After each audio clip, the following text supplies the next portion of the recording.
Buenos días. En el programa de hoy, dentro del ciclo de la escuela como organización, vamos a tratar de los elementos que la componen. Todos sabemos que los elementos del centro escolar son los elementos materiales, elementos personales, elementos funcionales y, por último, elementos auxiliares y complementarios. Todos ellos cumplen con una misión y unos valores e ideología, pero ¿realmente estos elementos responden y se adaptan a las necesidades del centro? Nosotros con la nueva metodología que ha adoptado el centro optamos por espacios libres, amplios, luminosos, pues para fomentar la creatividad, la motivación, la pluralidad y el desarrollo de nuestros niños. ¿La disposición y el uso de cada elemento afecta en algún aspecto al desarrollo de la actividad escolar? Sí, relativamente, porque es cierto que nosotros en la actualidad no dirigimos tanto ya los espacios. Dejamos a los alumnos que sientan el cole como algo suyo y que lo utilicen como ellos más a uso se encuentren. No es necesario siempre tenerles en mesa trabajando, de hecho muchas veces se tiran al suelo, ¿sabes?, para hacer alguna actividad.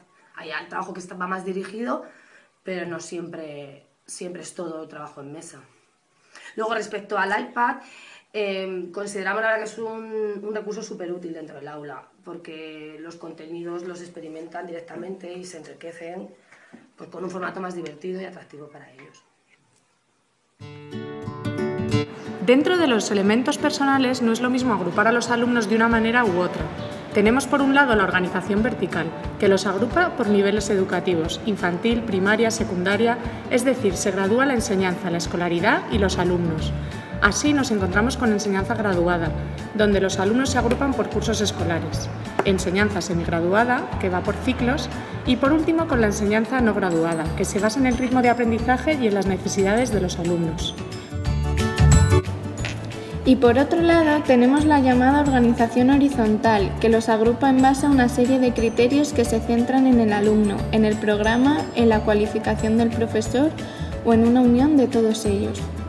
Dentro de esta agrupación horizontal nos podemos encontrar con grupos homogéneos, heterogéneos y flexibles. Los grupos homogéneos clasifican a los alumnos en grupos semejantes, características comunes personales de los niños, como la edad, el cociente intelectual, el rendimiento escolar. Sin embargo, los grupos heterogéneos lo clasifican según diferencias de cada uno de ellos, escuelas unitarias, profesores que reciben alumnos de todas las edades. Una tercera forma de agrupación horizontal son los grupos flexibles, es decir, aquellos que no tienen un carácter estable y duran en función de la tarea que hacen. Dado que tú tienes mucha experiencia en los alumnos, ¿qué tipo de agrupamiento crees que es mejor?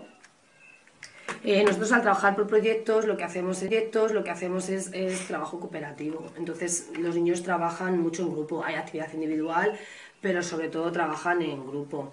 De hecho, tenemos una sala de inteligencias múltiples donde desarrollan todas las competencias que se solicitan en cada proyecto y ahí siempre es trabajo en grupo. Yo creo que es súper enriquecedor. A la hora de confeccionar estos horarios, existen diferentes variables en las que fijarse. 1. Higiénico-biológicos, que atienden en primer lugar al grado de fatigabilidad o índice ponogénico o ponométrico del alumno, que varía en función de la dificultad de las asignaturas, distinguiéndose entre alto, medio y bajo. Así, por ejemplo, matemáticas y física tienen un grado de fatigabilidad alto, lengua materna e idiomas medio y música y manualidades grado bajo. En segundo lugar, atendiendo a la curva de Kraepelin, donde nos podemos encontrar con 5 tiempos. El primero, conocido como precalentamiento, donde el alumno intenta centrar su atención. En el segundo, el alumno está en pleno trabajo y adquiere aprendizajes significativos, y es el tiempo más importante. El tercero, asentamiento de los contenidos. El cuarto, empieza a decaer la atención y es el momento en el que se debe cambiar de actividad.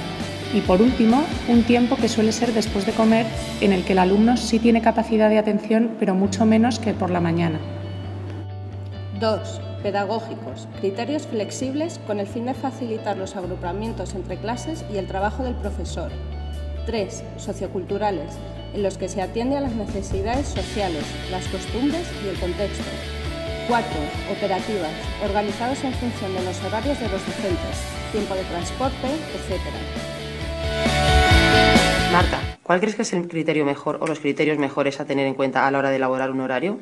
Yo creo que es necesario poner las actividades que requieren mayor atención a primera hora de la mañana y a primera hora de la tarde, y luego a media mañana y a última hora de la tarde actividades más tranquilas y lúdicas.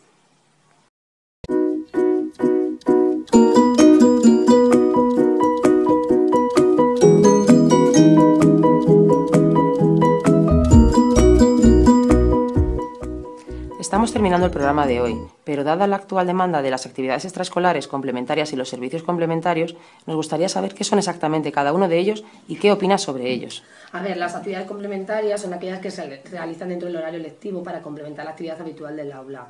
Pueden tener lugar dentro o fuera del centro.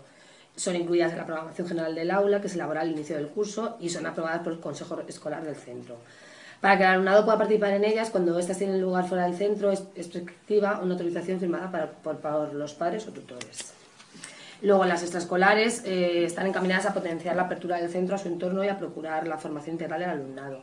Se realizarán fuera del horario lectivo, tendrán carácter voluntario para el alumnado y buscarán la implicación activa de toda la comunidad educativa.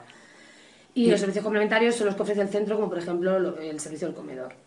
Yo, por ejemplo, respecto a las actividades extraescolares, creo que son enriquecedoras para el alumno, pero creo que es necesario ofrecerlas como algo optativo. ¿Crees que es bueno hacer muchas o pocas? ¿Qué te parece?